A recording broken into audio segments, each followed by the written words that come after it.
Olá, seja muito bem-vinda e muito bem-vindo ao meu canal. Neste vídeo vou responder uma pergunta ligada ao tema do divórcio. Ela foi feita por um jovem de nome Jonathan.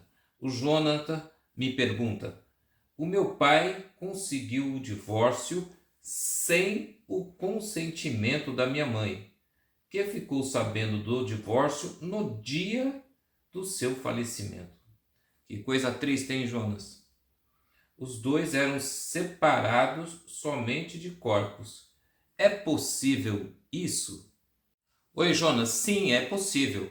Quando o interessado, o autor da ação, alega que não sabe do paradeiro do réu, no caso aqui da ré, ou ele fornece um endereço e são feitas diligências naquele endereço e a pessoa não é encontrada. Então, quando o autor alega não saber do paradeiro do réu aqui, ou da ré no seu caso, a lei permite que o interessado requeira a citação por edital. Citação por edital é uma forma de citação, de complemento da relação jurídica do processo por meio assim da publicação de editais em jornais da região. Então o juiz prepara um resumo do processo, um resumo daquilo que o autor está pedindo, que ele quer o divórcio, que o casal teve ou não teve filhos, que existem ou não, que não existem bens ou que existem tais e tais bens. O juiz prepara um resumo e manda publicar nos editais, nos jornais, melhor dizendo, editais nos jornais da região. Você pode olhar aqui em quase todo o jornal, Não sei se você tem costume ainda de olhar jornal, mas tem lá uma seção normalmente no final de editais e tá lá. O juiz faz conhecer a senhora fulano de tal que o senhor fulano de tal entrou com processo pedindo o divórcio em relação da separação de fato, dizendo que o casal, enfim, como eu disse, é publicado ali um resumo para tentar dar conhecimento da pessoa que está em lugar incerto e não sabido. Agora, o pressuposto de validade da citação por edital é que o juiz procure aquela pessoa, que o juiz faça diligências, se certifique que o autor, quem tem que fazer as diligências é o autor, mas sobre a supervisão do juiz. Então, o juiz normalmente expede ofício ou acessa, hoje em dia dá para acessar o cadastro do Banco Central para verificar se aquela pessoa tem conta em algum banco. Então, se encontra alguma conta em algum banco, o juiz oficia para o banco fornecer as informações cadastrais daquele cliente. O juiz acessa a Receita Federal, Então, todo ano as pessoas têm que manter atualizado, os seus dados lá na Receita Federal por meio da declaração de imposto de renda. O juiz às vezes acessa até os dados da Justiça Eleitoral, do Serasa, enfim. Para que a citação, viu, Jonathan, por edital seja válida, o juiz tem que procurar aquela pessoa. Porque o que a lei quer, o que a lei prefere é que a pessoa seja encontrada pessoalmente. Mas infelizmente, deve ser aí o caso da sua mãe, muitos cidadãos não mantêm os seus dados atualizados, Se mudam, mudam de estado, mudam de cidade e não mantêm os seus dados atualizados juntos a esses órgãos públicos. Então o juiz vai lá, procura e encontra sempre endereço. Já aconteceu com processos que eu cuidei muitas vezes, em que você procura e encontra lá endereços antigos. O juiz verifica aqueles endereços apenas para constatar que aquela pessoa se mudou. E quando, depois que são feitas todas essas diligências, aquela pessoa não é encontrada, então o juiz determina a citação por edital, que complementa a relação jurídica processual e permite que o processo continue. É claro, viu, Jonas, que muitas vezes o autor da ação está de má fé. Ele sabe, ou desconfia aonde está aquela pessoa, aquele ex-cônjuge, e dá informações erradas. Claro que não basta que ele minta, né? Como eu já expliquei, é necessário também que a pessoa procurada tenha falhado em se manter, né, o seu cadastro atualizado junto às repartições públicas. Então, às vezes a pessoa faz isso, por quê? Porque quer esconder bens, né? Não quer partilhar bens. Então tem lá algum bem que ele não quer partilhar com a pessoa, tem um carro, tem um terreno, tem uma casa. Então, para não partilhar esse bem, a pessoa às vezes esconde do juiz aonde aquele seu ex-cônjuge está residindo. Por isso que o juiz tem a obrigação de exigir essas diligências, de procurar a pessoa.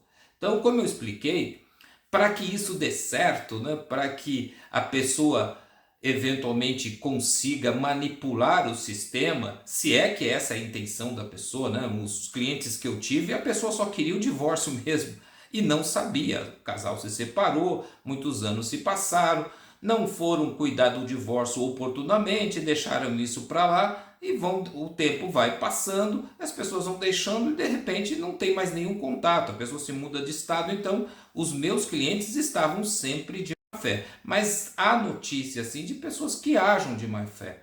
Mas não basta, viu, Jonas, que o interessado esteja agindo de má fé. É necessário, como eu já expliquei, que a pessoa procurada também pise na bola, por assim dizer, né?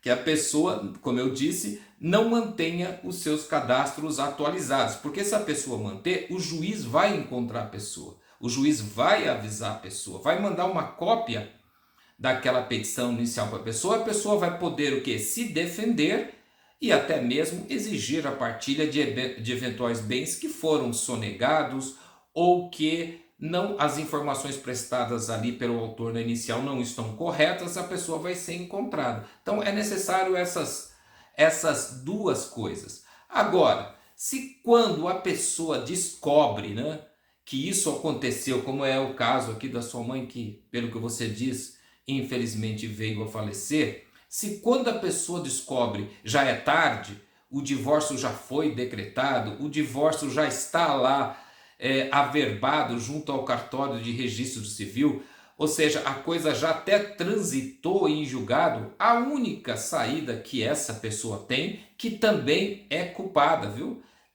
Pode ter a má fé do autor, nem muitos não estão de má fé, como eu expliquei, mas no caso de má fé, que parece aqui ser o seu caso, né? Você está me fazendo a pergunta num tom como se você desconfiasse que o seu pai agiu de má fé. Não sei se o seu pai tinha alguma razão para fazer isso, mas a impressão que você me dá é que o seu pai agiu de má fé.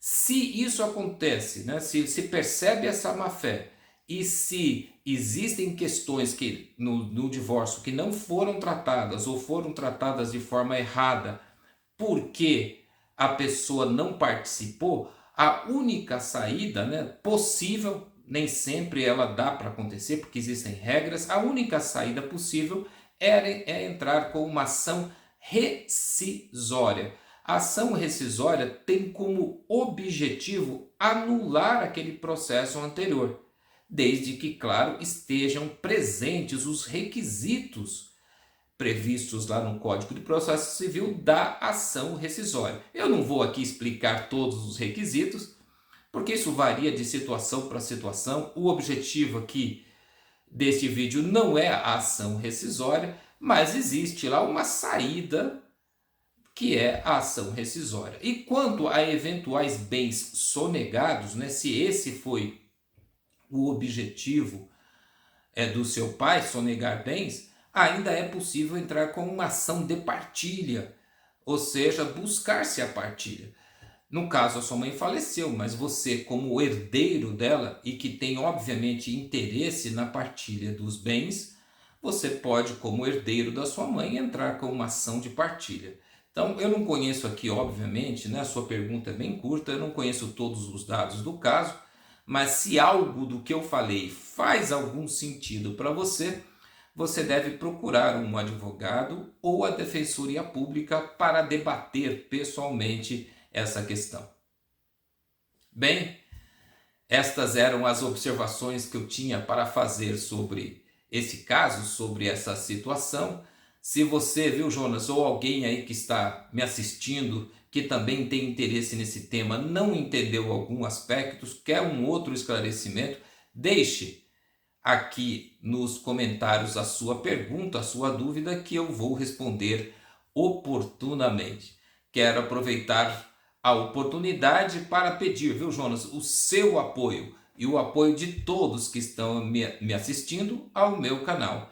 Você pode fazer isso se inscrevendo no canal, deixando o seu like neste vídeo se você gostou do vídeo. Se não gostou, deixa o dislike. O importante é que você se manifeste. E claro, também compartilhando este vídeo com amigos, com familiares, com pessoas que têm interesse nesse assunto. Obrigado por assistir e até o próximo vídeo.